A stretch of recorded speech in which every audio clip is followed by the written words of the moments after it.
16 माह में पाकिस्तान को दिवालिया होने से बचाया। IMF प्रोग्राम की मंजूरी में आर्मी चीफ ने अहम किरदार अदा किया। वजीर आजम शहबाज शरीफ की लंदन में न्यूज़ कॉन्फ्रेंस। कहा, आलमी इदारों ने तस्लीम किया कि पाकिस्तान तरक्की की जानिब गामजन है।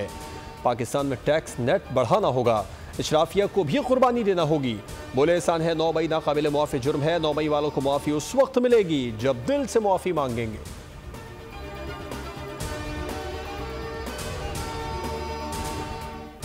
और हिजबुल्लाह के सरबराह हसन नसरुल्लाह इसराइली हमले में शहीद हो गए। हिजबुल्लाह की तस्दीक, इसराइल के खिलाफ लड़ाई जारी रखने का ऐलान।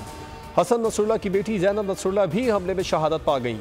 हिजबुल्लाह के सीनियर रहनुमा अली करकी समेत मिसाइल यूनिट के सरबराह मोहम्मद अली इस्माइल और उनके नायब हुसैन अहमद इस्माइल भी शहीद हो गए।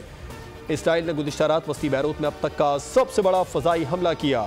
हिजबुल्लाह हेडक्वार्टर को बंकर बस्टर्स बमों से निशाना बनाया गया।